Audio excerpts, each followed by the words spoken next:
Hi, I'm Karan Thapar. Over the last few years, I hope you've been watching my program, The Interview on the Wire. During that period, I've interviewed doctors, politicians, businessmen, scientists, authors, and even the occasional Nobel laureate. For me, it's been exciting. I hope it's been enjoyable for you. But these, as you know, are tough times, and if this program is going to remain bold, independent, and sometimes even defiant, then I think we need your support. At the end of the day, it's a truism, but editorial independence is best defended by the viewers. So if you would like this program to remain the way it is, forthright, outspoken, and interesting, then would you consider supporting us? All you have to do is to click on the description at the bottom. But more than anything else, I hope you will continue to watch the interview. Your viewership means an awful lot to me. Thank you for your time. Goodbye.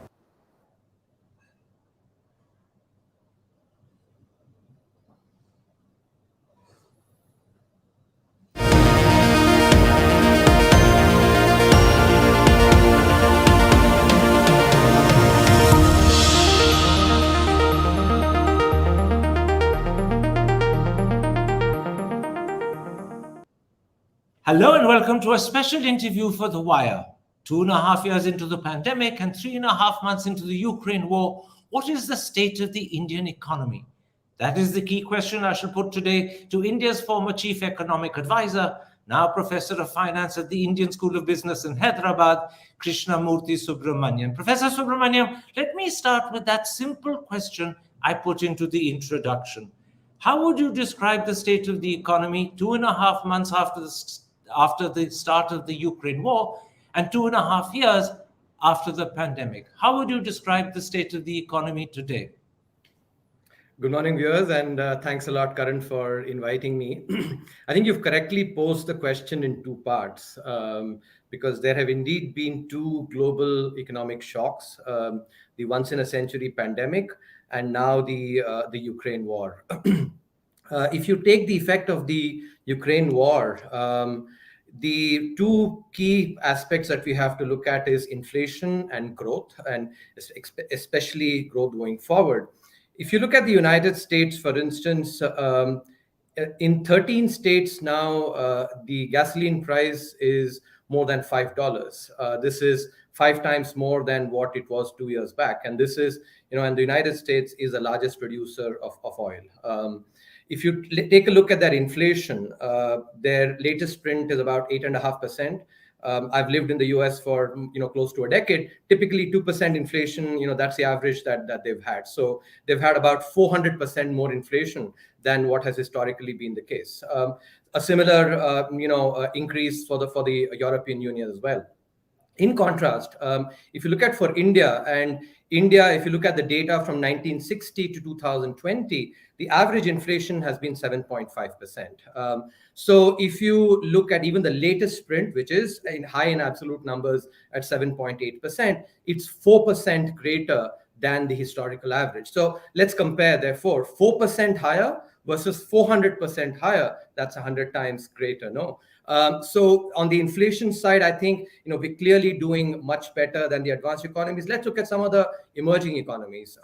Turkey has had 70% inflation. That's about 9 times higher than ours. Argentina, 60%, about 8 times higher than ours. Even Brazil, 12%, 1.5 times compared to ours. So you can see clearly inflation, both in advanced economies and emerging economies, significantly higher now amidst the Ukraine war, primarily because of the supply side disruptions that have been created. What about growth? The recent, economic outlook that the World Bank released, in this month, shows that the global growth is expected to be about 2.9%, in this year. In contrast, India is expected to grow at 7.5%. That's about 2.5 times more. So I think both on inflation and on growth, I think we're doing better. The question then is, why is it that we're doing better? And that's where I'll come to the second part of your question, which is the the performance due to COVID. And remember, COVID was a once-in-a-century pandemic, and I have absolutely no hesitation in saying that India's handling, especially on the macroeconomic side, is singularly positive. if you look at the advanced economies, they printed money and actually were fiscally profligate like there's no tomorrow. In contrast, India actually on the demand side was far more prudent. Even the money that we spent, we actually spent it on free food, on cash transfers to the vulnerable sections of society, loans given to MSMEs and to the urban poor, loaded with a guarantee from the sovereign, and therefore the bang for the buck for the taxpayers' money was maximized. And second, and this is a critical point where India was significantly different from the rest of the economies, was in identifying that COVID is a huge supply side shock. We've all seen the supply side disruptions, but we anticipated this to happen because lockdowns, economic activities, when the economic engine is shut, getting it back, doesn't happen immediately. And so supply side disruption. And therefore, India focused on the supply side, did a lot of infrastructure spending and also reforms to remove some of the problems on the supply side. And that is why by working both on demand and supply side, India has actually been able to produce this. Next, actually, I think this is also important to do a comparison within India itself. Let's take the previous crisis, the global financial crisis, and let's contrast India's performance during the COVID crisis vis-a-vis the global financial crisis. And I'm going to use all standard macroeconomic parameters: inflation, current account deficit, fiscal deficit, currency depreciation, FDI, FPI, tax to GDP ratio, the depreciation in the currency, all of these are these very standard macro measures. On each one of these macro measures, India has done far better now in responding to the COVID crisis than the global financial crisis when India became part of the Fragile Five. So either comparison, whether we compare with the rest of the countries or with India during the previous crisis, I think India has done really well during COVID, and that is what is helping us even now during the Ukraine war. In absolute terms, yes, things are actually, things are uncertain. There is inflation, but I think in a relative term, we are actually doing much better. So in a nutshell, you're proud of the situation India faces today. India's economic situation today is one that gives you a certain amount of satisfaction, even a certain amount of pride when you compare it with other countries in the world. Yes or no? Yes, let me not use the word pride. I would say actually satisfaction, a lot of intrinsic satisfaction to have been part of the team that was able to actually think it through, and importantly, have the courage of conviction to be different from the advanced economies. And I will mention that if you look at the emerging economies, whether it's a Turkey, Argentina, or a Brazil, they just copy pasted what the advanced economies did, which is printing like there's no tomorrow. India actually, not only had the clarity of thought, but also had the courage of conviction to be positively different. And that gives me a lot of satisfaction. Let's then, against that background, focus first on the state of GDP. Officially, it's 1.5% above pre-COVID levels, but one of your illustrious predecessors as chief economic advisor, Ashok Desai, strenuously disputes that, because he says the impact on the unorganized sector, which constitutes, he believes, 45% of GDP and pretty close to 85% of employment, was disproportionately greater than the impact on the organized sector. And he writes, and I'll quote him, "We no longer know how well the Indian economy is doing. Those on the right side of power happily believe the economy is booming.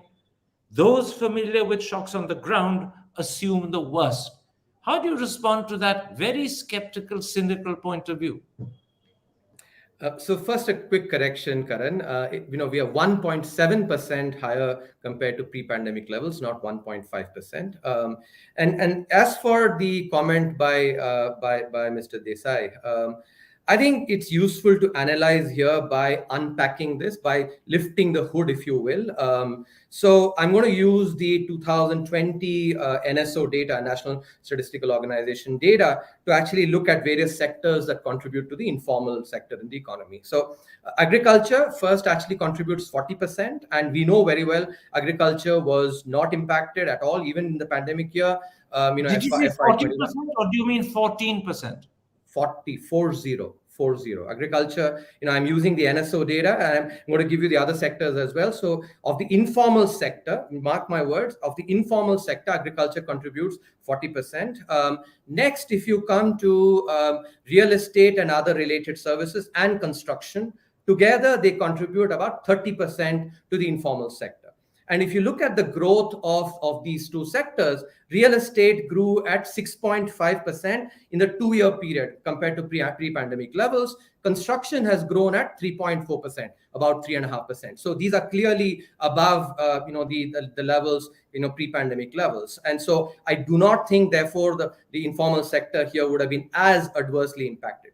That leaves us with trade, tourism, and travel, which has been impacted. That is about 11% down compared to pre-pandemic levels, and its contribution to informal sector is 21%. So, I've covered now 91% of the informal sector, 40% agriculture, 30%, real estate plus services, related services plus construction, and 21%, which is travel, tourism, and trade. So of that, about 1/5, which is basically travel, trade, and tourism, is still 11% down, and that's where there has been impact. So I would therefore say, two key points to remember here. In general, I think this is because by definition informal sector data is hard to come by.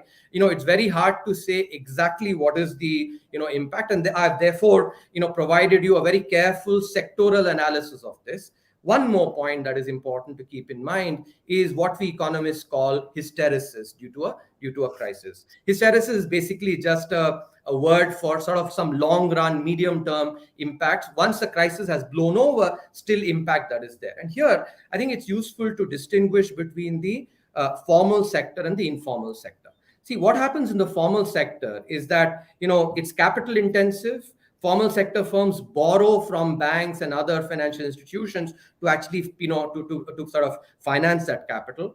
And when there is a revenue shock, revenue goes down, as happened in COVID, they have to sell their assets usually if they do not have the cushion, and that impacts their productive capacity, can also impact employment. There could be retrenchment. It did not happen, and I don't want to go into the reasons, in the Indian case. But informal sector, and I think, let me just finish the point, Karan. Actually, in the informal sector, it's not capital intensive, number one. Number two, it's related, therefore it's capital intensive, it's labor intensive. So what happens is when economic activity comes back, labor, because it's only labor, the earnings come back immediately, and there is no impact on productive capacity, unlike the way it happens in the formal sector. It's a very important point. And actually, so what is a sort of a drag in good times? The informal sector is a drag on growth, but it actually acts as a cushion during bad times. But trade, travel, and tourism, as I said, is down 11%. Except for that, I think if you see clearly, so that's about 1/5 of the informal sector is impacted, not more. So, Professor Subramanian, you're saying in a sense the exact opposite of what Ashok Desai said. You said the informal sector, the unorganized sector, can be a drag in good times, but in bad times it can be a cushion.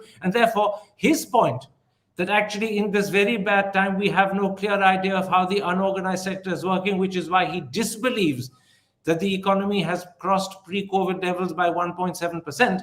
You disagree with that fundamentally. You say, in fact, his logic should be turned on its head. The unorganized sector has probably helped much more rather than retarded. Have I understood that correctly? Let me clarify. So see, firstly, I'm actually laying out very clear conceptual arguments, based on the concept of macroeconomic hysteresis. This is something that all macroeconomists have to take into account, which is based, as I said before, the sort of the lasting impact of a crisis. That is fundamentally always greater for the formal sector than the informal sector for the reasons I laid out. Now, in the particular case, India during COVID, the other sectors have not been impacted as well. As I talked about agriculture, I talked about real estate construction, and I talked about travel and tourism. Travel and tourism has been impacted because it is contact intensive, which is basically not the case with other sectors. And that's the key point. I think these are, very sound conceptual arguments that a lot of macroeconomic research has clearly highlighted.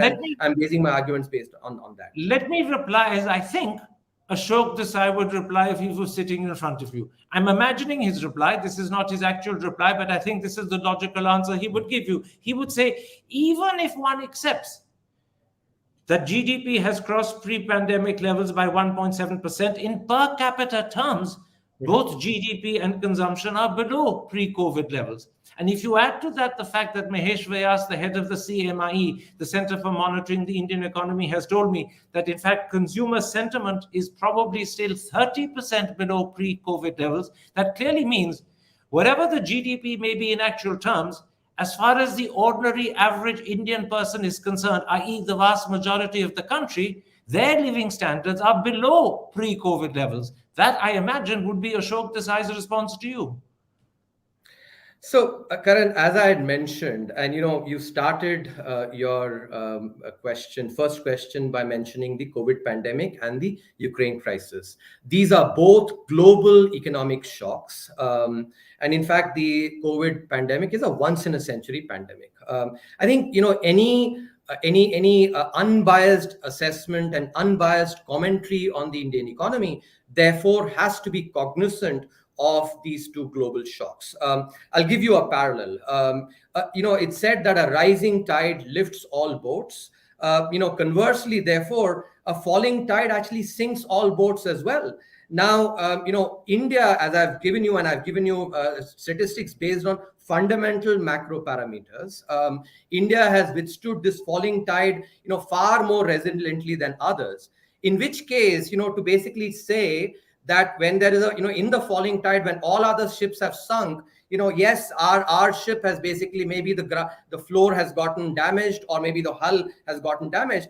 I think I would not call that a unbiased assessment. And let me support this metaphor using some data. And I think that is quite critical. If you look at the OECD assessment, global economic output will be down 3% even 5 years after the pandemic. So compared to pre-pandemic levels, global economic output will be down 3% 5 years hence, and will be down about 5.5% 10 years hence. And I think that is basically the falling tide, part that I'm talking about. If you look at, and I will basically later, if you have questions, I will talk about this. See, while CMI's data, and I have actually used that data for corporate financials, etc., those are very reliable. I have severe doubts about their survey methodology, whether it is their sentiment or their employment data as well. There's a recent EPW article, Economic and Political Weekly, in December, which severely, questions the credibility and the reliability of the data. In contrast, let me use the RBI data. In fairness, let me interrupt and say Mahesh Vyas did reply to that particular article. I won't quote what he said because I don't want to get deflected into that argument. But I think in fairness to the audience, I should point out Mahesh Vyas did reply pretty vigorously. You made an interesting point about how a rising tide lifts all boats. Let me just point out, more as a joke than anything else, it lifts all boats everywhere except in Venice, where a rising tide sinks all boats. The last thing you want in Venice is a rising tide. But let me move to what I think would be... Let me quickly, Karan, let me just respond again in fairness. So to Mahesh Vyas's response itself, so the original article was in the Economic Times. To Mahesh's response, there was an article in the ET. And this piece, which is actually a peer-reviewed EPW article, it is peer-reviewed. It's actually a journal article, which clearly shows that there is severe problems. I don't trust that data.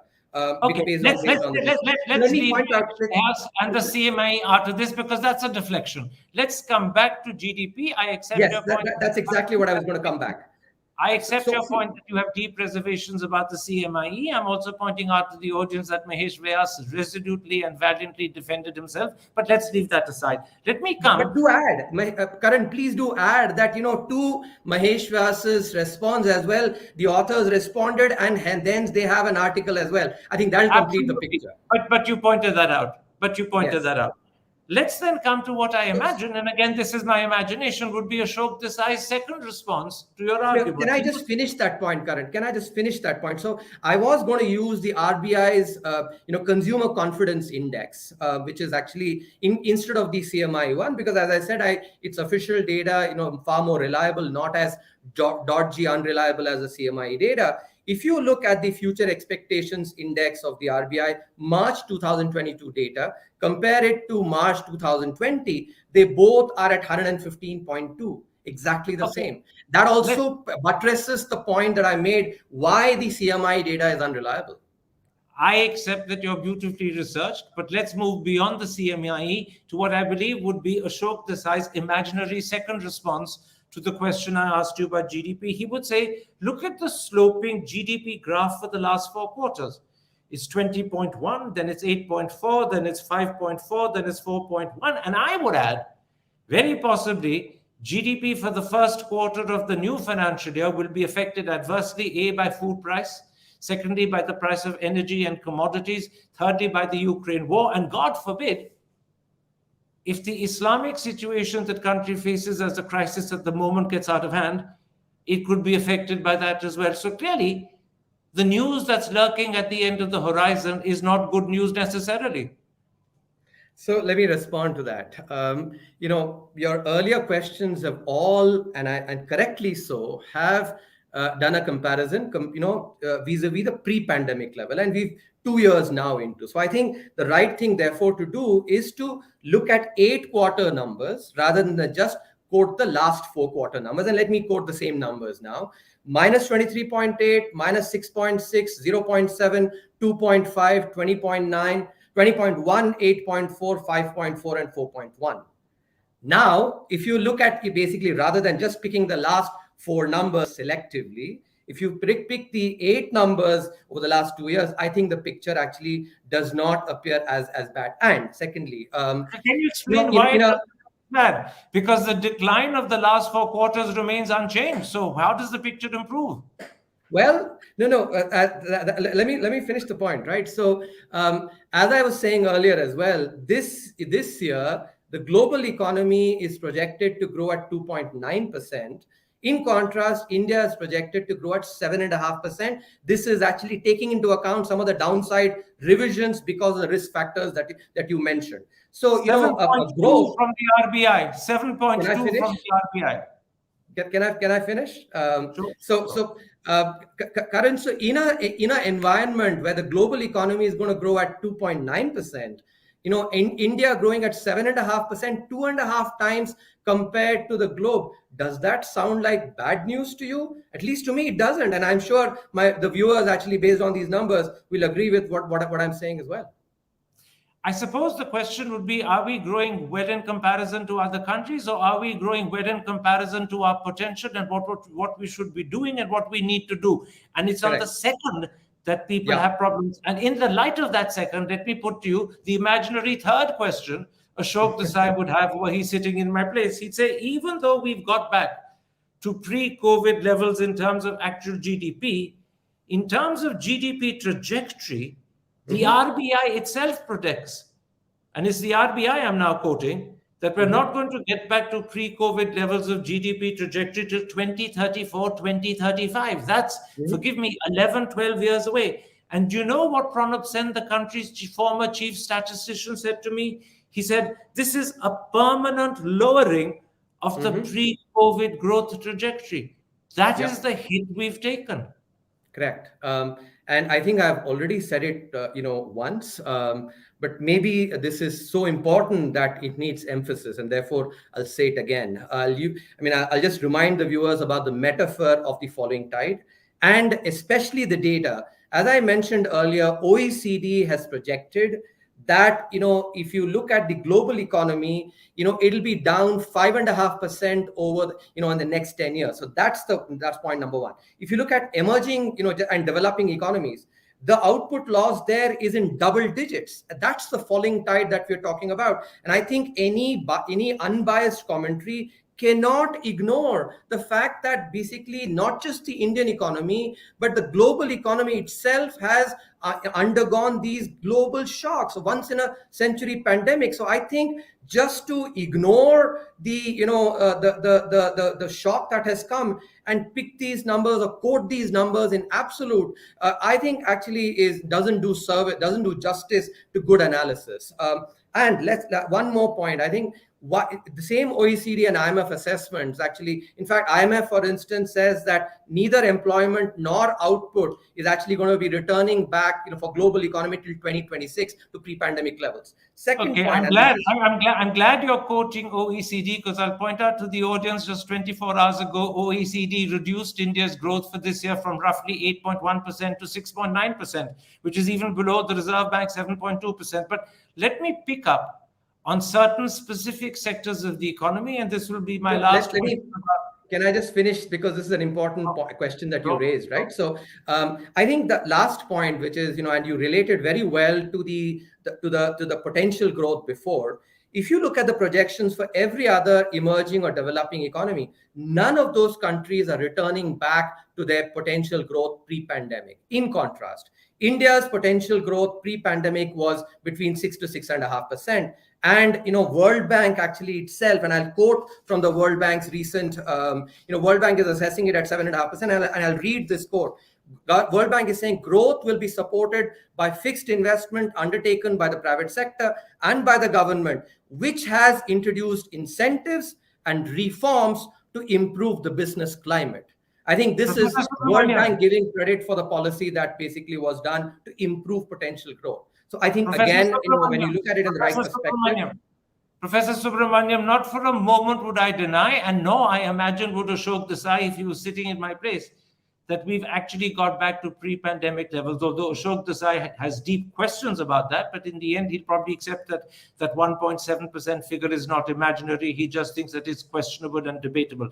What I'm questioning is not that we've got back to pre-pandemic levels, but the quality of the way in which we've got back to pre-pandemic levels. And let me point this out.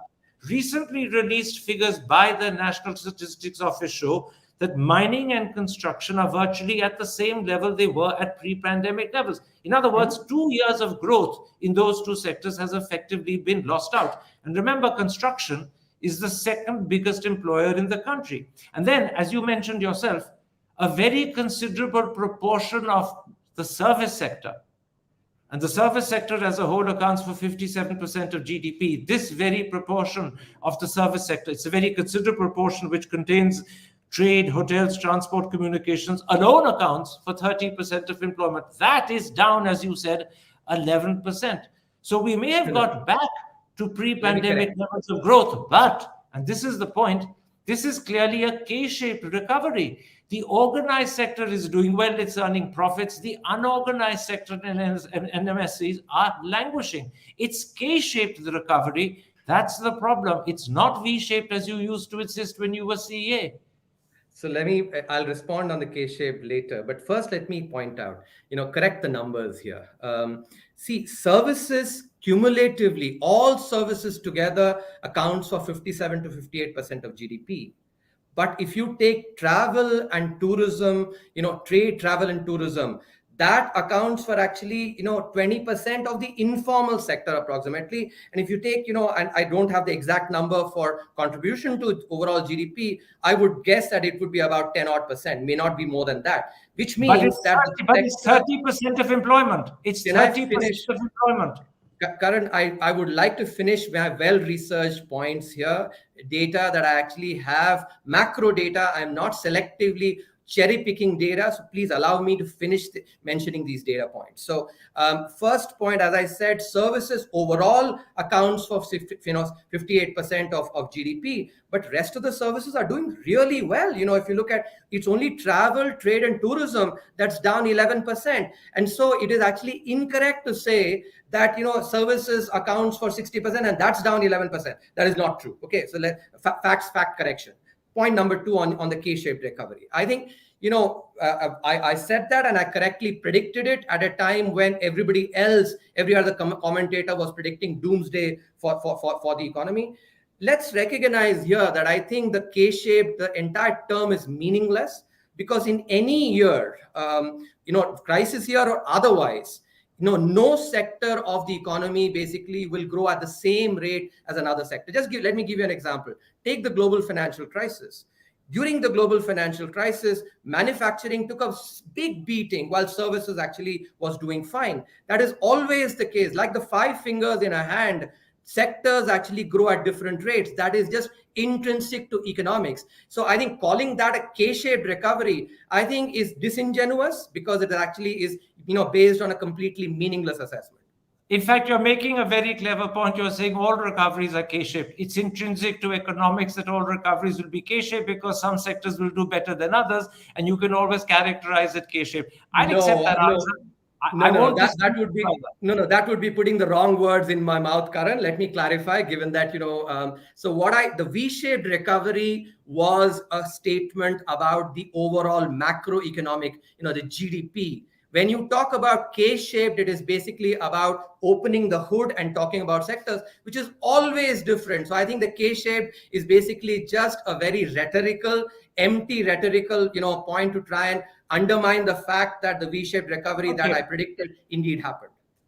Let's then at this point move from GDP to employment, because employment is an issue that concerns probably every single Indian, perhaps most of all. And in the process, we'll put Ashok Desai aside, and I'll bring to the forefront your favorite economist, the managing director of the Center for Managing the Indian Economy, Mahesh Vyas. Now, CMIE reports say that labor force participation for the month of May was just 39.9%. As a result, Mr. Chidambaram, the former finance minister, has said the bulk of India's working age population is either not working or not looking for work. Surely he's absolutely spot on, because 39.9% labor force participation rate clearly suggests that people have either opted out or they've given up hope of finding work. One or the other has to be true. I'm glad you asked this question, Karan, because it just gives me another opportunity to point out why the CMI survey-based data is dodgy and unreliable. As I mentioned with the consumer sentiment, the same with the employment. Let me quote directly from the EPW article. This is page 23 of the article published in December 2021, which says, the CMI statistics of LFPR, labor force participation ratio, and unemployment rate are not reliable. Let me repeat, not reliable. This is a peer-reviewed paper. Therefore, the picture of the state of the labor market we see through the CMI statistics on the labor market remains largely misleading. And let me again now give, that's in the EPW paper. Let me give you the data. Can I just interrupt for a minute? You can go back to what you want to say. I'm just interrupting for a minute to say I don't have access to Mahesh Vyas's response, but I know for a fact that he did respond, and he responded pretty defiantly. And secondly, I'll just point out that practically every one of the pink papers in the country, particularly the Business Standard, which runs a weekly column by Mahesh Vyas, in quotes, swear by his figures, and most industrialists do as well. So your opinion, or that opinion from EPW, could very well be a minority opinion rather than the basic main opinion. But please carry on. I just wanted to make that point out of all fairness. So again, let's see. Let me give the total timeline on this, sort of back and forth on the quality of the CMI data. So there has been no response to this EPW article. I would be very keen, if Mahesh Vyas or maybe others can actually publish a research-based article. So the timeline was, there was a first an ET article. Let me finish this, Karan, please. And then Mahesh Vyas responded, and to which basically again there were holes poked in another piece in the ET. This is a fresh article, research article in EPW. Now, let me quote the data that actually tells. I'd mentioned the RBI data, which is clearly at variance with the CMI data. Now let's take labor force participation rate, and I'm going to use the quarterly PLFS, the periodic labor force survey of the NSO. Even during the first and second waves, actually, which we know where economic activity was significantly impacted. What was the LFPR? It was 47 to 48%, not less than 40% as you're quoting. This itself suggests how dodgy the CMI data is. And let me use the data from unemployment, because I think it is important our viewers basically not get lost in this debate, because it will deflect from the discussion we're having. I think the audience have understood that you believe that CMIE data, to use your words, is dodgy. I'm simply pointing out that practically every single paper in the country relies on CMIE data. None of them have questioned what you call its dodginess, and none of them bring up RBI data or NSO data to contradict the CMIE. So let's leave that debate aside. No, Let me move, because you're pushing me, Karan, but let we me. just get locked in this debate and we won't get any No, no, further. I think, no, this is important. I have to Have actually you not made mention. the point? Haven't you No, no, made it your is point that important. you distrust CMIE? No, but because you are again Isn't saying. there a danger that if you go further, you might be revealing not an analytical opposition to them, but possibly what sounds like prejudice? You wouldn't want to do that, would you? Sure. Let me see. First of all, I think, what I speak is based on research, academic research, somebody who's published in the leading journals in the world, which none of the others actually that you're quoting here can claim. So let's be very clear. It could be a minority, but when it's an expert minority, I think expert minority can always trump the majority, and we know that very well. So let's move on. All right. I accept the point you're making that you're quoting authorities who you believe are of greater credibility than the CMIE itself, although I think the CMIE will respond to that in their own way. But the point let's move on, right? Let's go on. Let's go on. Let's not carry on Yes. quarreling about this because Professor Subramanian, it doesn't serve your purpose or mine. Exactly. If let me get to the employment. Let me get to the employment data, right? So okay, let me ask the question and you come to employment. Let me ask the question Sure. and you come to employment. If Sure. you drill deeper into the CMIE's Consumer Pyramid Household Survey, it reveals further worrying developments. Employment, according to the CMIE, is still 1.7% or 7 million short of pre-pandemic levels. Santosh Malhotra actually goes one step further and says it's 10 million jobs short of pre-pandemic levels. And worse, the CMIE says that even if this financial year the economy were to grow at 7.5%, and remember, the RBI says it'll be 7.2, OECD says it'll be only 6.9, but even if it were to grow at 7.5%, we would still have a deficit of 1 million jobs compared to pre-pandemic levels. Now, that is a serious hit on employment. Surely you will accept that. No, I will not accept that because, as I said, these are dodgy numbers. Let me give you reliable numbers instead. So firstly, let's look at the EPFO data. These are formal sector jobs, okay? In the pandemic year, there were 77 lakh jobs that were basically, or EPFO subscribers that were created. In the next year, this is FY22, 1.22 lakh crores, 1.22. So it's basically 7.7 million, 77 lakhs and 122 lakhs in FY22. So together 2 crore subscribers, and this includes those that have joined new, nets out those that have actually either resigned or either retired or have quit their jobs or been made to quit, and also those who have rejoined. When you take that net, actually 2 crore jobs have been added in the formal sector through the EPFO data. Point number one. Point number two, and I go back to. I'm not stopping you. I'll simply add for the audience that a lot of people believe that the EPFO data is not accurate because the EPFO data actually reflects regularization rather than creation of new jobs. It would also mean that you get regularized because 1 or 2 jobs have been added so that you've crossed the limit of 20. There are multiple reasons why the EPFO data is questionable. I'm simply throwing that in so the audience is aware. I'm not interrupting you. Please carry on talking. So let me then respond to make sure that the audience again does not get a misleading picture. As I mentioned already, that this includes new EPFO subscribers, and if you look at the numbers, new EPFO and those that are retiring as well, and those that are coming in. So I think again, the color that Karan you are lending is actually not quite right. Even if there, let's say, even if I were to grant your point, which I don't, the clear point to remember here is that formalization of jobs is a significant improvement in the quality of the workforce, because formalization increases overall earnings and reduces the uncertainty in earnings as well. But leave that aside. Let me finish the word you used is quality, not quantity, and it's quantity we're talking about. Quality of workforce may improve, not quantity. I understand. As I said, these are, firstly, I don't agree. I said, even if I were to grant the point, that's actually, that conditional statement is important. Now let's actually, look at the actual, if you look at the data that the International Labour Organization has, and this is important because these are basically folks that estimate the employment situation, not just for a country like India, but across the world, reliable, data, unlike the CMI. What does the International Labor Organization say? That overall the unemployment in 2022 is 207 million, and that's 21 million more than the pre-pandemic level. And second point, the unemployment rate is going to be higher than the pre-pandemic level to 2023.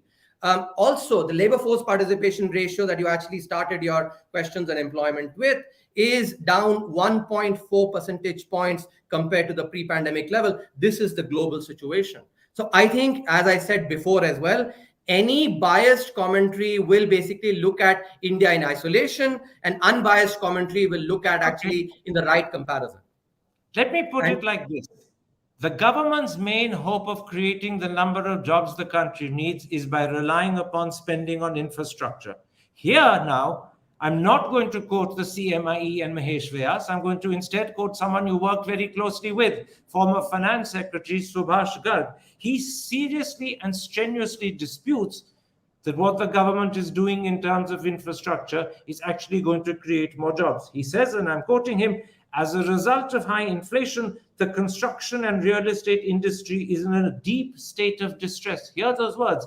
It's in a deep state of distress. And remember, construction is the second biggest employer in the country. Secondly, he says, the commodity prices shooting will be an impossible task for GOI to achieve the fiscal targets of National Infrastructure Pipeline, of the PM Gati Shakti, of Smart City Mission, and other infrastructure initiatives by spending hiked up outlays fully. So even if the hiked up outlays are spent fully, he says, with commodity prices shooting, it will be impossible for GOI to achieve the fiscal targets of the NIP, the Gati Shakti, the Smart City Mission, and other infrastructure initiatives. And in that case, you're not going to create the jobs you need and want.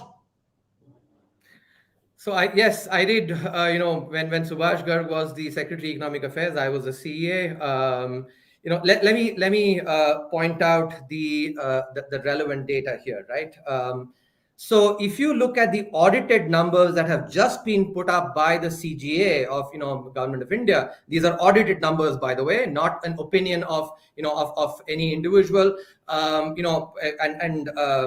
it is, actually having worked with him, I find it rich coming from him, but I will leave that aside.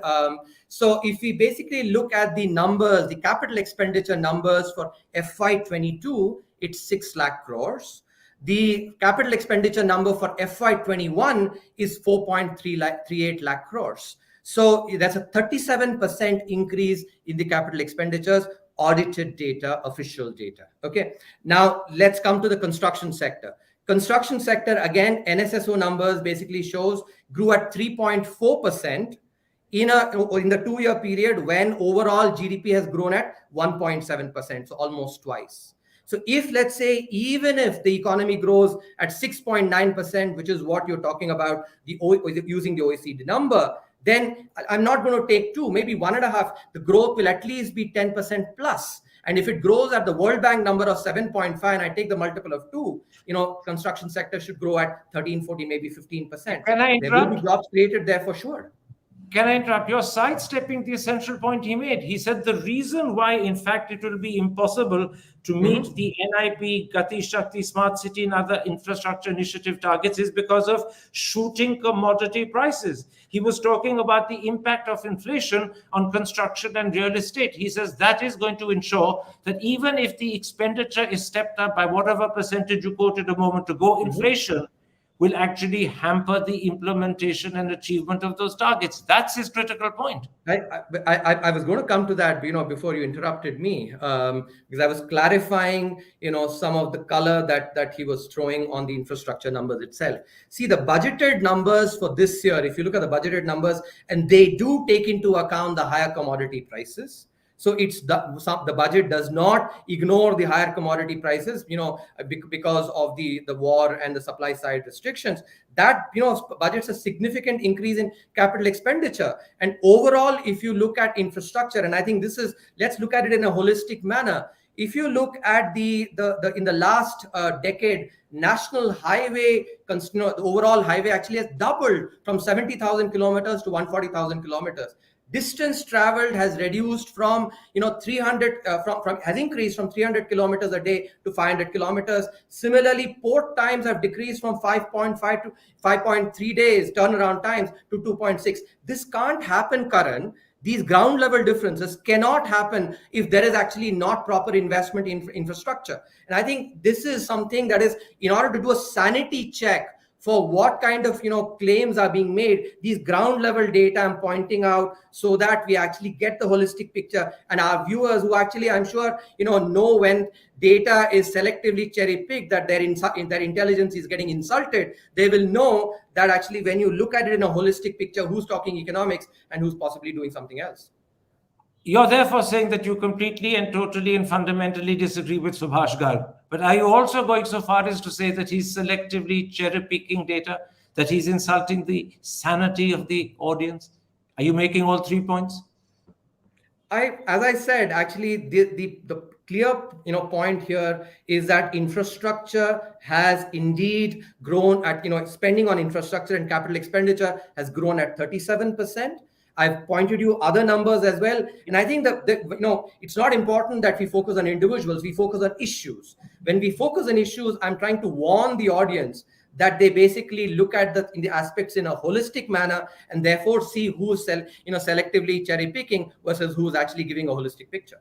My last question on this particular issue, and let's look at it in terms of unemployment. As you yourself admitted in an earlier answer, unemployment at the moment is at a particularly worrying 7.79%. But let's call it 7.8% to be accurate. The Center for Monitoring the Unemployment, 7.8%. I don't think I mentioned that. That is not part of any of my research that I quoted. But go on. You mentioned 7.8%. Actually, it's 7.79%. You rounded it up to 7.8%, but it was there in one of your earlier answers. The point I'm making is a slightly additional one. The Center for Monitoring the Indian Economy says because... There we go again. Absolutely. There I go again. But the reason there I go again is because the Center for Monitoring the Indian Economy has been accepted unquestionably by almost every single pink paper in this country. Unquestionably by who? Remember, unquestionably by who? It's not researchers. Not researchers. Karan, let me mention this. Why are we going back? Let me ask this. Why are we going back to a debate we had before? Because you mentioned that. You're bringing up the CMI data again. I mentioned CMI so you know where I'm going in terms of the next figure. But those numbers are dodgy and unreliable. But show me one research paper that actually uses the employment data. We're repeating a discussion about CMI that we've had maybe 3-4 times already. That's because you're using the same data. You're using the same data. I'm not using the same data. Let me finish the question and you know what I'm using. The CMI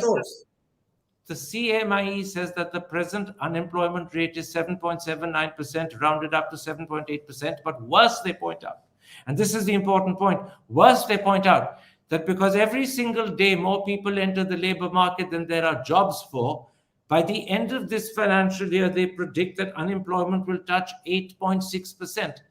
In a country like India, that is clearly bad news. How do you respond to that? First, now actually, let me correct. In an earlier question, you mentioned I quoted that data. I never quote the CMI data, because that 7.8% unemployment number, was not something that I quoted in any of my questions. I'm sure you can go and check the recording. So I basically disputed the labor force participation rate that they are actually saying is less than 40%, when the PLFS clearly shows is about 47, 48%, even in the peak, basically first and second waves when economic activity was impacted. That's basically now, as for the employment, and that's what I was making the point, that if construction sector, which as you rightly point out, creates a lot of jobs, especially in the informal sector, if the construction sector has grown at 3.4% when the economy has grown at 1.7% in the last 2 years, then given a growth of 7.5%, construction sector should grow at 15%. And therefore, jobs will get created in the construction sector. And, if you look at the overall formal sector itself has emerged much stronger from the pandemic. Therefore, job creation in the formal sector will be higher as well. So I actually do not agree with some of the very, very negative portrayal based on cherry picking of data that actually many of these commentaries are putting out. In contrast, what I am doing is I've used fundamental macroeconomic variables that any sound macroeconomist would use. I've actually used inflation, GDP, and all other current account deficit and employment numbers from ILO, All right. etc. Not cherry picking. So Let's I think the picture should be clear. Let's then put these subjects behind us. Both Ashok Desai and Mahesh Vyas I will put into the background. I want to now raise two questions. They are my last two questions, but they have nothing to do with the issues I raised in the introduction. But because they're important, because they've been made in the public fora, I believe I'd like to put them to you. And I put them to you both as a professor of finance, but also as a former chief economic advisor. To begin with, a gentleman that most people consider India's greatest expert on agriculture, Ashok Gulati, says that with overall food grade production 3.77 million metric tons above last year, secondly, with wheat stocks 19 MMT against a buffer stock requirement of 7.4 MMT, and thirdly, with food grains only accounting for 10% of CPI food inflation, banning the export of wheat virtually overnight was a terrible, silly, avoidable mistake. A, it has set back farmers who could have earned more. B, it has set back traders who could have established export markets for the future. On both counts, we've lost out. How do you, as a former CEA, respond to Ashok Gulati's argument? So firstly, let me mention, among the many commentators that you have, quoted so far, I have a lot of respect for, the kind of research that Professor Gulati says. And therefore, he does not selectively cherry pick numbers to try and portray a particular narrative. The broader point that he's making, and something that I agree with completely, is that our trade policies, especially with respect to, agricultural commodities, need to be far more predictable. We cannot be responding, sort of in a knee-jerk manner. I think that is a point that we had actually made in the economic survey itself, 2019-20, when we talked about, state intervention in markets. We highlighted this aspect. And therefore, I actually am, I've used recent, actually written in the economic survey supporting the fact that we need to actually have trade policies relating to agricultural commodities, in a far more predictable manner. So can I then ask you this, given your enormous respect for Ashok Gulati, which you made pretty clear, is he right when he says the government made a mistake banning the export of wheat virtually overnight? Is he right or is he wrong? Give me that answer clearly. So I'll give you the answer that I think is far more important, which is that, our policies, trade policies, need to be predictable. I think rather than looking at isolated instances, what we need to look at is the phenomenon. You're becoming a diplomat. You're very good at deflecting the question into a different one. I am not deflecting the question. I'm highlighting the key question. Right or wrong when he says the government made a mistake? Simply say yes or no. Is he right? Yes. Is he wrong? No. Which is it? Karan, in my 3 years as a CA, no host could pin me down on saying things that I did not want to say, or I did not agree with. And I think this instance is not going to change that as well. I will insist again that the key question here is that, are our trade policies predictable? I think we certainly need to make our trade policies far more predictable. They clearly weren't in this instance. 2 days before the wheat export ban happened, we were sending trade delegations to foreign countries. A few days before that, we were claiming we would export 10 million tons. So clearly, the question of predictability wasn't there. So then, if the trade policy wasn't predictable, is Ashok Gulati right in saying the government made a mistake? As I said, we need to definitely have trade policies that are far more predictable. Rather than focus on isolated instances for sensationalism, I would actually point out the phenomenon, and that is that we need to certainly have, predictable trade policies. It'll benefit the farmer, it'll benefit the consumer as well. In which case, why won't you give me a straight answer, say Ashok Gulati is right? Everything you're saying suggests he's right, but you're not actually saying it. Why aren't you saying it? What's the hesitation? Because I'm not given to responding to sensationalism. But how is it sensational to say that Ashok Gulati is right? Why, Except for the fact that he's critical of the government, but why is it sensational? As I said, I will actually, highlight questions that are really important for our viewers. as an Okay. economist who actually understands these things very well. Therefore, I will bring the focus and put the focus on things that the viewers need to know. My last question to do with the show, Gulati. Kristalina Georgieva, the managing director of the IMF, said to NDTV in exactly so many words, she says she begs India, and I'm repeating that verb, she begs India to lift its export wheat restrictions. Should India do so? I think there's a much broader question here that we need to be looking at, which is something that I've already talked about. It's not the Overall, question I asked. Why don't you answer the question I asked, I then am come to the answering broader the question? I am answering the question in the way that I want to answer. Maybe not in the way that you want to hear it, Karan, but that's, I guess, not my problem. I will answer it, in the way that I think is right and actually, good for the viewers as well. The important point here is that we have to, ensure that our trade policies, especially with respect to agricultural commodities, are predictable. That is what will benefit the consumer and the farmer both. And I've actually been on record. I've written a chapter in the economic survey showing that we do intervene far too much, in terms of in these markets, and we need to actually let those markets function much better. I Okay. think that is the broader point that we need to move towards, because the benefit that we'll get, rather than isolated instances, the benefits will be far more for the economy in that case. Permit me the journalistic liberty of interpreting your answer in simple English for the audience. You found a very clever way of saying, by quoting your own economic survey, that in fact we should agree to what Kristalina Georgieva has said and lift restrictions on wheat exports. To my ears and to the audience, it sounds as if you used the chapter in your economic survey to say that without actually No. saying it explicitly. No, I'm not given to obliging words being put into my mouth. And here again, I'll refute Okay. that. Let me then come to the very last question I want to ask you. And this time it's to do with your immediate predecessor, with whom, ironically, you actually share a surname.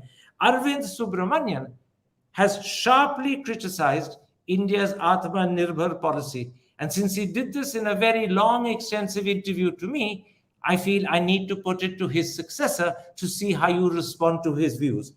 Arvind Subramaniam is critical of what he calls the production linked targeted subsidies. He's critical of non participation in regional trade agreements and what he calls a return to protectionism. He says, and I'm quoting him, subsidy Raj carries all the risks of the old license Raj. He says protectionism will deter investors seeking to relocate from China and staying out of Asia's most comprehensive trade agreement, by which I think he means RCEP, will mean India's exports will face a disadvantage in a dynamic market. As his successor, how do you respond to your immediate predecessor's views about a policy that is central, if not the keynote policy of this government's economics, Atmanirbhar? So, if you will allow me the liberty, Karan, of, because you posed the question, my views vis-a-vis my immediate predecessor, I will just for 30 seconds step out of this question and return back to the question, and talk about the chapter on in the economic survey that I wrote on his claim about GDP growth being overestimated. I think if you just go and read the abstract, and I think viewers will, those who are interested, it showed very clearly that that claim was completely untenable.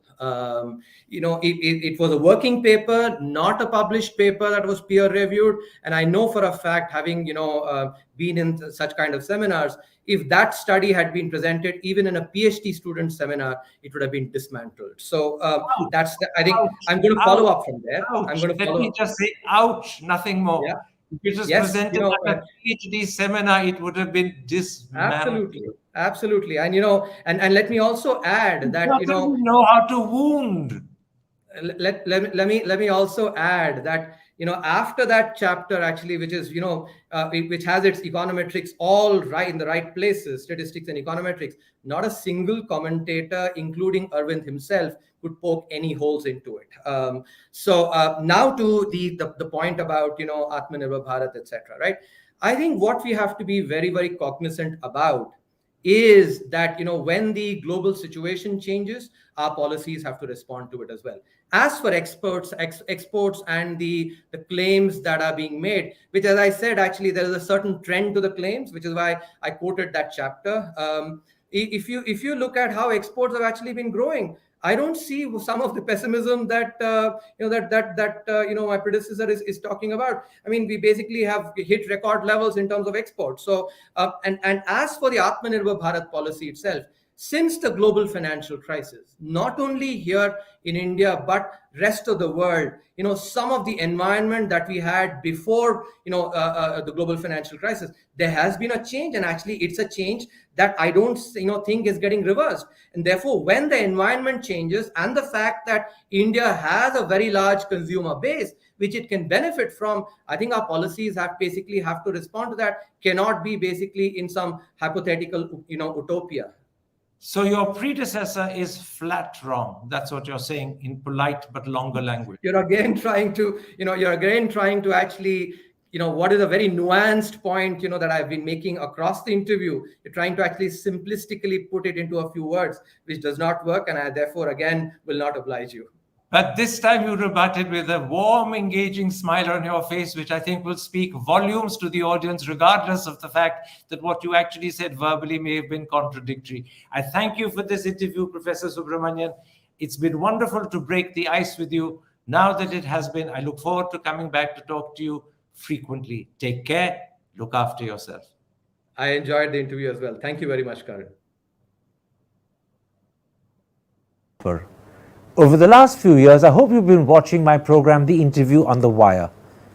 During that period, I've interviewed doctors, politicians, businessmen, scientists, authors, and even the occasional Nobel laureate. For me, it's been exciting. I hope it's been enjoyable for you. But these, as you know, are tough times, and if this program is going to remain bold, independent, and sometimes even defiant, then I think we need your support. At the end of the day, it's a truism, but editorial independence is best defended by the viewers. So if you would like this program to remain the way it is, forthright, outspoken, and interesting, then would you consider supporting us? All you have to do is to click on the description at the bottom. But more than anything else, I hope you will continue to watch the interview. Your viewership means an awful lot to me. Thank you for your time. Goodbye.